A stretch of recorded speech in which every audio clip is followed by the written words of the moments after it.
Hello everyone, I'm Melissa, the behavior coordinator here at the Guelph Humane Society. Today we are going to talk about bottle baby kittens, and we're going to show you a demonstration on how to care for them. Now you may have seen our social media post or an article in Guelph today about how we are looking for more bottle baby fosters. And so if you have any questions, please make sure to put them in the chat here, and then we can address all the questions while we are live. Okay, so this is AJ, and we have his brother Kevin and Brian. Yes, those are the Backstreet Boys, and yes, there are two others who are not siblings, but came in at the same time, and so they got to share the Backstreet Boys theme, but they're in a foster home. And so these guys, so let's talk about the supplies that we need before we get started. And then we will get to feeding these little hungry monkeys. Okay, so we keep them here when they are really small. And I should say these guys are about maybe 2.5, coming up on 3 weeks. And so they are still dependent on mom, since there unfortunately isn't a mom for them. That's obviously why we as humans need to care for them and do everything that mom does, which, if you're a mother, you know is a lot of work caring for newborns. So, and a lot of sleepless nights. So we keep them in a carrier, and you want to make sure that, especially if they're only days old, the holes are small so that they can't fit through. And we want to make sure that we have a heat source, and I can pull that out afterwards and show you once the kittens are fed and settled. And also, there are some really cool products out there, such as this teddy, which has a heartbeat device inside. There we go, little button. So it actually, if you touch it, you can feel it pulsating. You might be able to hear it. I can hear it. So it kind of has that pulse when they lay up against it, and then that combined with the heat source can provide something that kind of mimics a mama. Okay, so we're gonna have Brian and Kevin wait while we, do you want me to take little AJ so he can be on screen? Everybody wants to see little AJ. Yes, we do. Okay, so a few more supplies to point out. We need some kitten milk replacement, and so there are a couple of different options on the market. This is one that we use often, and we need a scale, a gram scale, and the scale is also going to come in handy for measuring our milk. There are lots of different ways to measure the milk. A syringe with a measurement on it is fine. This has a measurement, and so we can subtract as we feed the kittens because the scale does have a milliliter feature. The milk needs to be warmed each time we use it. Lukewarm, you want to make sure it's not too hot or too cold. And so we put really hot water in here, and then we set the milk in there for a minute or so, and that is how we warm it up. Obviously we want to shake it, make sure that the temperature is consistent throughout. And they have this nipple feature, which is really handy because a lot of kittens will actually latch onto it and then feed really well with that. We have tissues for stimulating, so kittens need their mom to lick their genital area for them to urinate and defecate. And because they don't have mom to do that, and because they can't do that on their own until about 3.5, 4 weeks old, we have to do that for them. And so I should say, feeding and stimulating has to happen every 2 hours when they're just born, and then you can have a little bit more time in between once they're older. So these guys, for example, are getting fed every 3 hours now, and yes, that does include throughout the night. So it's a lot of work if you're just one person, but if you have somebody to help you, it's a lot easier. Just like a baby. Just like a baby. So all of these materials that you're sharing with us, Melissa, and what you're demonstrating today, if you were a bottle baby foster, which is what we just are recruiting for right now, we would send the foster home with all of these materials so that they would be set up. We do a training session, and they would be able to learn everything that we're doing today to show them. Exactly. Okay, cool. That's right. So we need to monitor their weight to make sure that they're gaining weight. Just because they're eating does not necessarily mean they're gaining. Confirming that they are gaining a healthy amount of weight is how we confirm that they are healthy and thriving. And so we want to stimulate them first. And by stimulate, I mean get their bowels and bladder empty, if there is anything in there to be emptied. And that just helps the weight be a little bit more accurate so that that's not coming up on the scale. So to do that, so we're gonna start with stimulation. We're gonna take a couple tissues. We are going to get warm water. Hi, little button. Yes, oh my goodness. So much to say. And then you can do this over the sink or the garbage. And you just want to kind of wet it, like mom's tongue would be moist, and so that's why we wet it with warm water. And then we just tap their bum. I kind of think of it like the way you bounce a baby on your lap, or the way you might burp a baby, so you're kind of just doing that tapping motion. And so you can tell that they've urinated because the cloth will have a yellow tinge. And for pooping, one thing I find helpful, especially when they're older and bigger, is to hold their tail up and still tap. They're active at this age, and this just gives room for poop to come out without getting smushed in your tapping. So we're gonna see if this little guy needs to poop. So we gotta give it a good amount of time, but we haven't fed him yet, so it's okay if he doesn't poop yet, because he might have to after he eats. And even if he doesn't this time, he might next time. So they don't obviously poop every time that we feed them, but just like a human baby, they do poop a lot. Okay, so no poop yet. That's okay. We'll try again after we feed. Toss that in the garbage. Now we are going to turn on our scale. We are going to change the units to grams. Grams, there we are. We're gonna put a little bowl on, and we are gonna tare it. Oh, there we go. 0 grams. And little AJ, you're so active. So AJ is 289, about 289. And so if one of you just wants to make sure he doesn't fall off, I'm just gonna write that down. So 289, that's for AJ. So you'll notice that we track all of this stuff because you want to be able to see if they are eating a good amount, if their eating is decreasing or increasing, and if their weight is increasing or decreasing. This is how we keep track of their health. And so every single time we feed them, we have to mark it down, whether or not they pooped, whether or not they peed. And so this guy peed, so I will check off the pee column. And off to feeding we go. Okay, so we got our bottle, and there are, so actually I'll show you. We're just gonna change this unit to milliliters, and we're gonna tare it. And I already know that the bottle weighs approximately 10 grams. So when I put that on the scale, I get 40 grams. So there are 30 grams in here, 30 milliliters in here, 10 milliliters for each kitten, but they may not eat all of that. That's okay, but they can eat up to 10 milliliters based on their age and the size of their belly. Okay, so we hold their little head and then offer this. And a lot of times they will take it and start sucking on their own. This little guy is doing really well. They do not always do this well. And I'm not squeezing it hard because I don't want to put too much in his mouth and cause him to choke on it or cause it to go down the wrong tube. But he's doing a lot of this on his own. If it were spilling out over his lips, then I would want to slow things down or give him a break. What a good little eater. How old did you say these little guys are again, Melissa? Approximately 2.5 weeks. Aww. If anybody has any questions so far, please put them in the chat. And I find giving them a little break is a good way to get them to eat a good amount.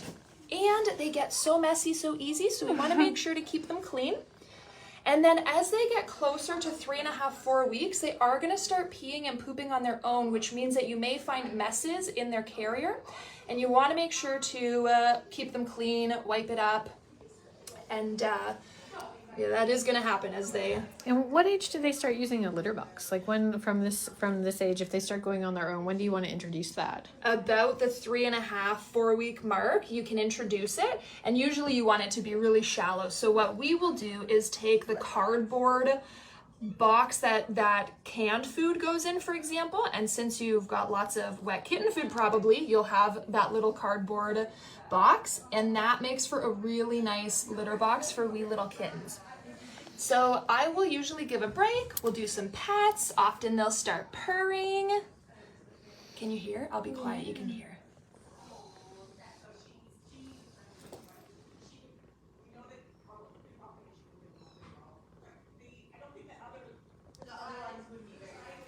What a good little AJ.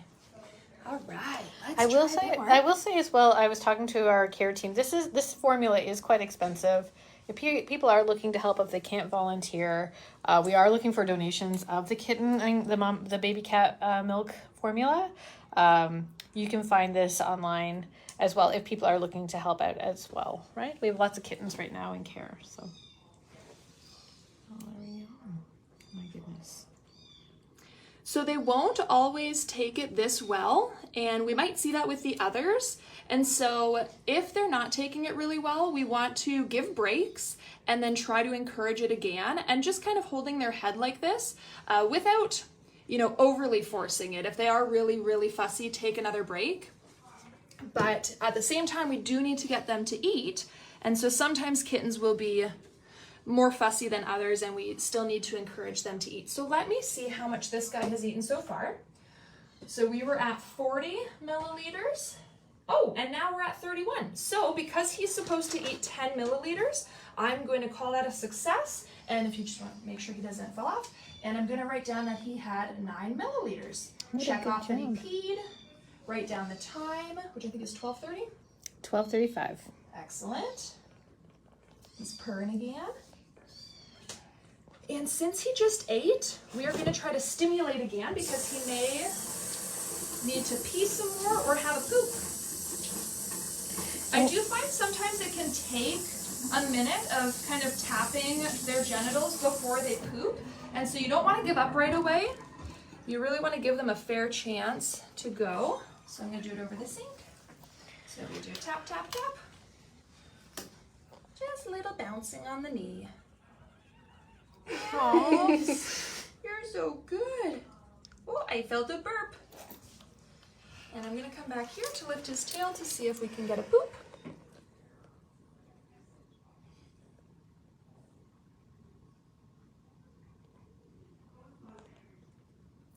They are so small and delicate. Sometimes this might look a little bit rough, but if you've ever seen a mom with her kittens, you will know that she when she licks them, she will push them around and roll them over and make sure she gets them cleaned. And oh, I see a little bit of poop coming. Okay, we gotta get your bum over here on camera.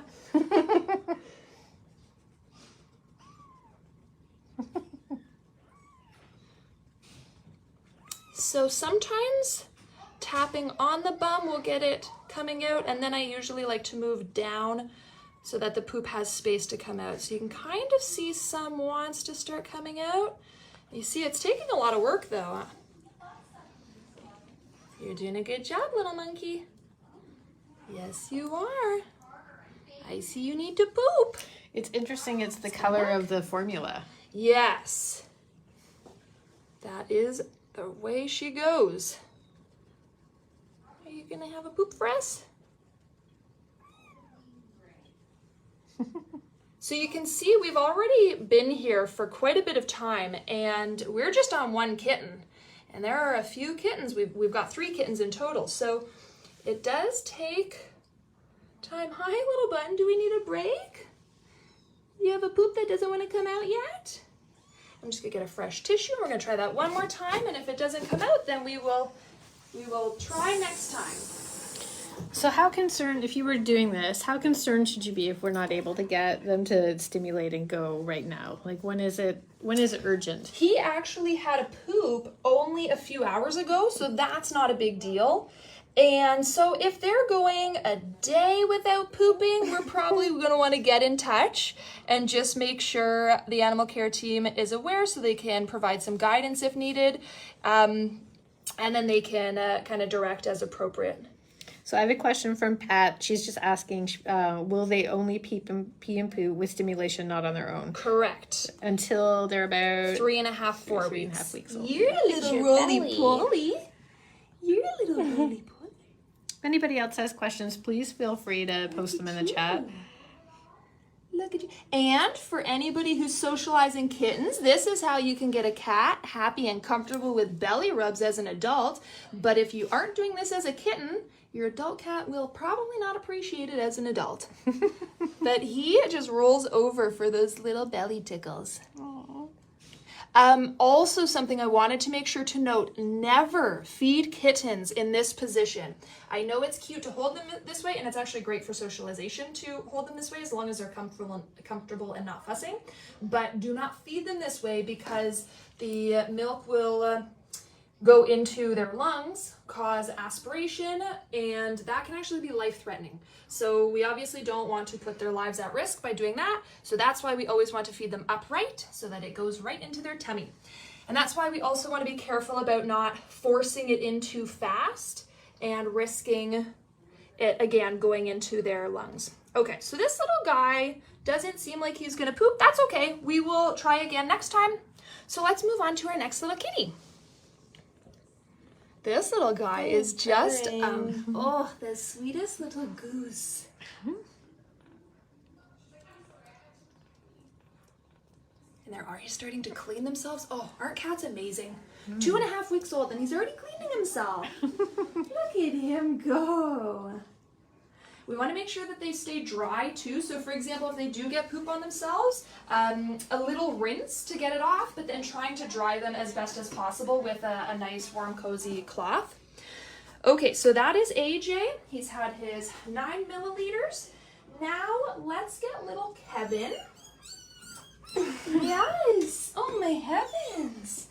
Hello Kevin, our little brown tabby. Yes, you're so brave. Okay, so first things first, we stimulate to empty that belly so that we can get a proper weight and so that he's got room for more food.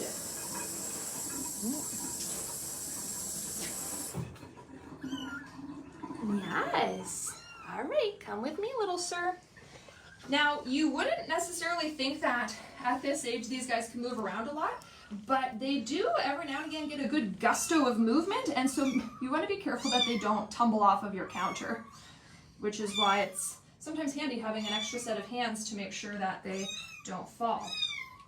When do they start running around like that? Is that about 2 weeks? It's kind of happening. Just now? Like this is as it's happening? Yeah. Yeah, about 3 weeks old. So a little bit of poop here. You can see the poop is coming out. We're just tapping the genital area and the tissue is in the right spot to catch the poop. Isn't that satisfying? That's a lot. That's a lot. way more than our friend AJ. Right? Oh my goodness, we're gonna need another tissue. Look, we're making room for all the more food he's gonna eat. Oh my gosh, I need another tissue. What do you want to? Oh my heavens. Holy There you moly. That is one big poop. Okay, yes. Don't fall off. Okay. And more stimulation. Yes, good boy. So some are easier than others. Wow. All right, yeah, that's gotta be it, buddy. That was a big one. Okay, wipe the area.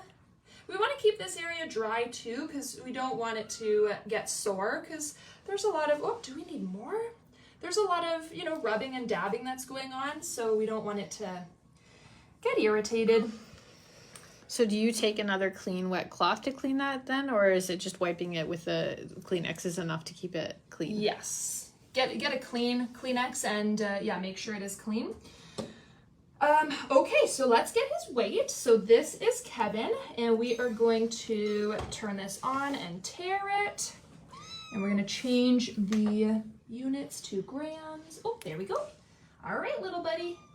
Now that your bowels are empty, we are 267.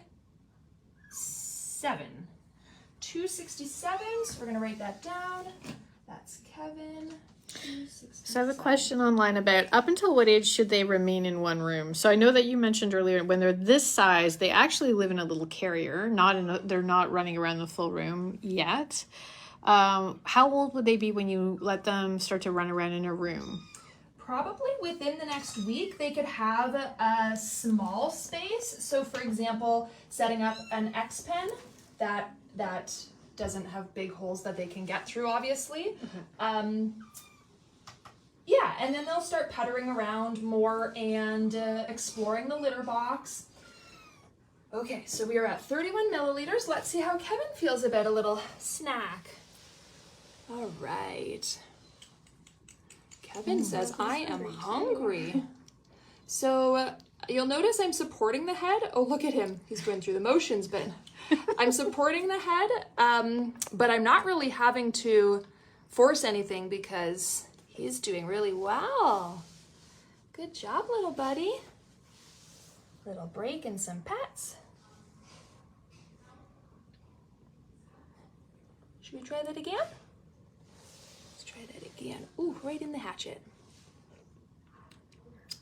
Oh, a little tripping. Kind of turned his head away, so I'll take a little break. I'll clean him up. Oh, so good. You can see how, now obviously we always want kittens to have their moms because that is their best chance of developing both medically and behaviorally really healthy. And because moms just provide the best level of care and species typical experiences that us humans just can't provide. And so mom is the best care option. However, you can see how this extra handling is so good for their socialization. Like these bottle babies tend to grow up to be really tolerant and social cats because they've had so much handling in so many different ways and being held and all of this from right from days old. Listen to the purring. Oh.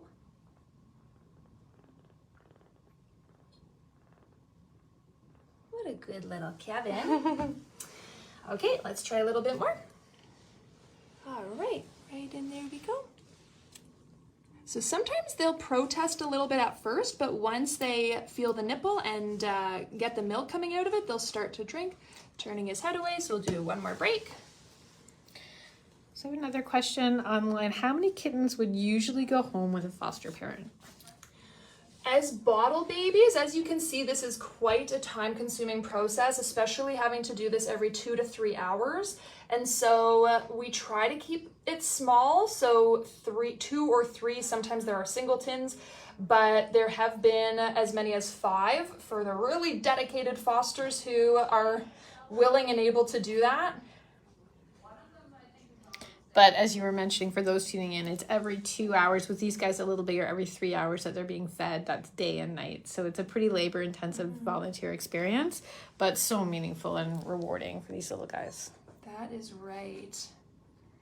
Yes, it's very rewarding. Look at your little ears. Okay, we're going to try a bit more. All right. And in the hatchet we go. So see, the breaks really help because every time we go back to give him more, he is taking more. And that's what we want. We want these guys to gain weight and get those calories. Whoop, what you doing, kiddo? Just gonna try one more time and see if he still wants any. And if he doesn't, then we will call that a successful meal. And would you consider, Melissa, these guys to be underweight for their age because they're bottle babies? Are they about average right now? I think they're doing well. I think they're in that average range. Yeah, you guys are doing pretty well. Okay, let's see how much Kevin drank. So we had 31.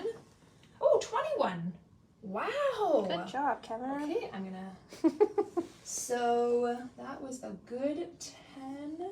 And he's purring again.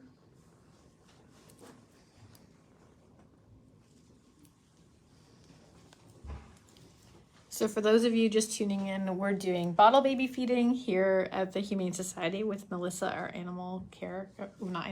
behavior coordinator. We're currently recruiting for bottle baby volunteers, fosters. You can find out more on our website. If you look under how to give, I believe there's a foster page that you can find and apply online if you're interested in becoming a bottle baby foster.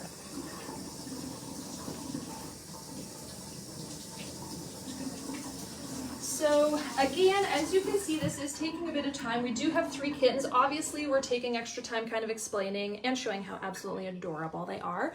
But once you get the hang of it, it does go pretty quickly. You get into a routine, and you can usually do it with 3 kittens, maybe like 15-20 minutes.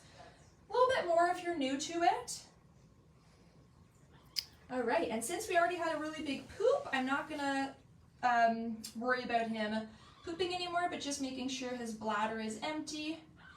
I have a question just more about an infectious disease type thing. The fact that, is there any issue? Obviously, these are the same litter, so sharing the same towel, the same bottle, it's not a big deal because they're living in such close quarters. But what about with other pets? Like if you're handling other pets in the home, but you're also fostering, do we need to be worried about that? Excellent question. We do want to make sure other pets in the home have a clean bill of health and are up to date on vaccines and have their flea and tick prevention, all of those good things, just to make sure that the risk is minimized. But we do understand that naturally germs are going to spread when they are in a home that has other animals. So all we can do is make sure that the other animals are healthy, and then the risk is reduced. Okay, start with stimulation. If you guys can make sure you do the phone. And this one is Brian. Brian is my little purr monster. All right, Brian, let's show them what you got. So we'll get all that urine out and any feces if he has it. I don't know if you can see, but it's really obvious when they are peeing, nice and yellow. Those kidneys are working hard, little developing kidneys. Okay, we'll just see if there's a poop ready to come out. And if not, we'll try after. What a good kitten. We have somebody asking about, would we recommend the kittens sleep in the same room or separate room in their carrier? I'm assuming that means from the humans maybe, but I think we recommend a quiet place is best for these little guys. They want to be able to sleep. They sleep a lot. Do you know what? Totally your preference. They do sleep a lot, so quiet place is important. Dark, quiet place.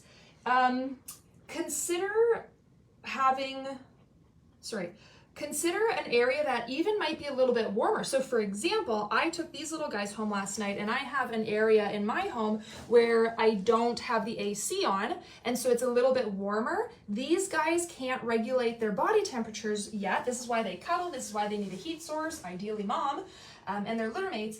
And so warmth is really important. And right now in the midst of summer, everybody's got their ACs blaring and our homes are all really chilly. And so if you have a spot that's a little bit warmer, that's a smart idea to put them there, because then you don't have to stress as much about the cool AC combating their heat source. Okay, so we stimulated, and now we are going to get back into grams. Look at you, you active little Brian. Grams, it's just a little bit hard to see. Maybe your batteries low, tear, 0, and here we go. Check your weight. 230. Yep, nice. Thanks for staying so still, Brian. All right, and Brian peed. Whoop, don't fall there, little guy. And now I'm just gonna double check. We're a runner. We are spinning. Ounces, mils, tear, 0. What are you thinking? Are you hungry? It's at 20. Okie doke. And I might just warm that up because we've been talking, and so that's been cooling off. And that water Just is, give it a few. oh, it's still warm. It's just like a little bit more than lukewarm, right? This water was, this was put in the microwave, this right here. Okay. And then so that the cup is really hot, and that way it just warms up at a little bit of a safer temperature and doesn't get as hot. There we go, that's nice. All right, here we go, Brian. Now, Brian, I hope he'll show you. He gets right into this. Oh boy. Oh boy, Brian. Let me help you, sir. So again, notice how we're keeping him in this position where his head is level. He's not upside down. And we're letting him take the lead on the milk so that he doesn't get it in the wrong pipe. What a good little man. Ooh, wow.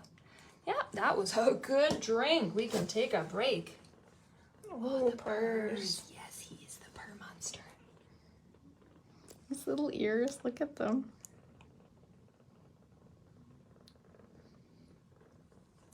So we have a question about heat source. I think after we're going to show people the puck that we, like the setup in the carrier that we do to keep them warm and what we do with that puck. Can we do that? Yes. Hi, little button. As a matter of fact, do we want to do that now and then we can Sure. try Brian? We'll just give him a nice break. So if you want to make sure he doesn't fall out, and maybe I'll get on this side. Okay, so we've got our little stuffed bear that has a nice heartbeat. And Jane, can you manage 3 kittens? Oh my goodness. I've got Kate's help here too. The top opening carrier is nice to get them out without them crawling out the side, because when they start getting active, they will come out the front. You don't want that to happen. You don't want them to fall. So these pucks are called Snuggle Safe. These are really good for babies because, see, depending on the power of your microwave, you can heat it up to 8 minutes.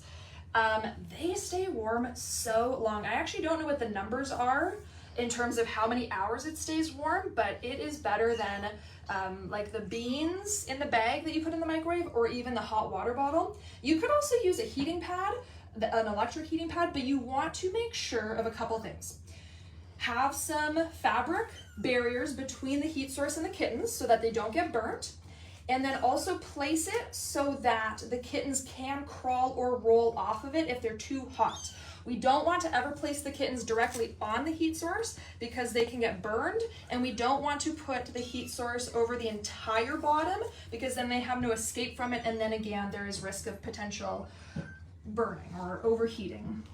So you've got that blanket right over it? Yes. Okay, Nice cozy blanket pushed up against the sides so that hopefully they don't get stuck in the corners. And then we've got our stuffed mama bear. And then you've still got our little I've got Brian. Okay, these two are happy and ready to sleep because their bellies are full. And do not underestimate them. They are active. They may crawl out of here, so make sure you protect them by covering that, closing that lid. Okay, let's see if this little guy wants any more. And then we'll measure it, then we'll stimulate, and then we are done. All right, little Bri. Oh, the purrs. Yes, there you go. So Pat is asking again about the carrier. We do supply all of the supplies you need if you're going to be fostering some of these babies. So a top opening one is something that we would provide. Carrier is something we would provide so that fosters would have the right access to care for these little guys. Exactly. Just gonna take one little break. He's eating really well, but he can have a little break. You get any on your chin? Oh, you're doing so well. I don't know if you can hear him purring on there. Oh, precious. Yeah. Squeak. All right, a little bit more. See if he wants any. Okay. Maybe just a, oh, okay, yeah. So notice how at the beginning there, he was like, oh, I don't know. And now he's trying to climb it. Okay, there we go. It looks like he's trying to, do they have teeth yet at this point? I think they start to come through about now. I didn't see any when we were yawning before. No. Oh, Maybe sorry, bud. waiting for that. A couple of dribbles there. All right, that was super good. He pretty much got all of that. So that was probably about 10 mils, but just to be accurate, I will weigh it. That was about 9. Alrighty, so 9 mils. We'll do one more stimulation just to see if we need to poop. Make sure the water's not too hot when you're just dabbing the tissue because we don't want to burn them, obviously. This water takes a nice good amount of time to heat up. Okay, there we go. And he did have a good pee beforehand, as you saw, so I'm gonna focus on seeing if he needs to poop over here. And he might still need to pee, and if so, it'll come out. Still purring. Yeah, notice how they're so agreeable sometimes to this. I see a poop. All right, look at we are happening. So notice the way that I'm holding his tail and the tissue, it just prevents it all from getting squished against his bum. And the way I'm dabbing kind of below his bum as opposed to right over it. So you've been doing this for years, I know, Melissa. How hard is this skill to learn for a new person doing it? No, you pick it up pretty quickly. As I said, when you're new, it just takes a little bit longer when you're doing it, but you have so many opportunities for practice because you have to do it every 2 hours, and so you get good fast. Look at all of that poop. Oh my goodness.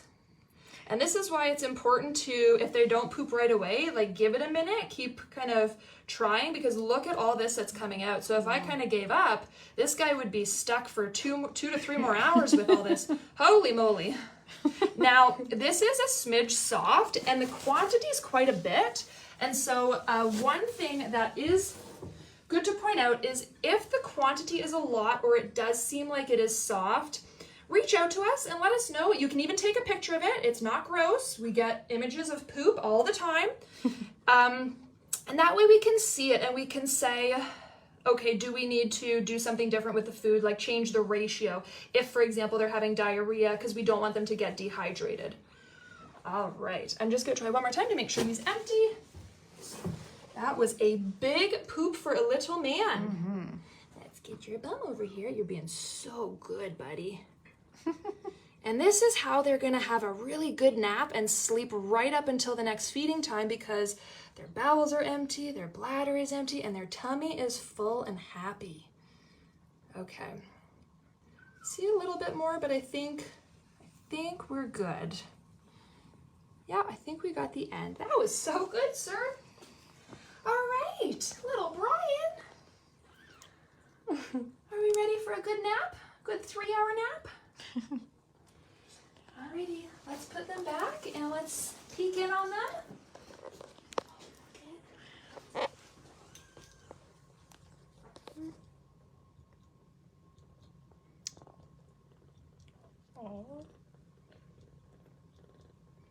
Awesome. Thanks, Melissa. So if anybody is interested in fostering or learning about fostering bottle babies or even adult cats, you can apply at guelphhumane.ca. I believe it's under the Give to GHS section where you can apply to foster. There's also a link at Work at GHS to our foster volunteer buttons, just for everybody to make it easier to navigate to.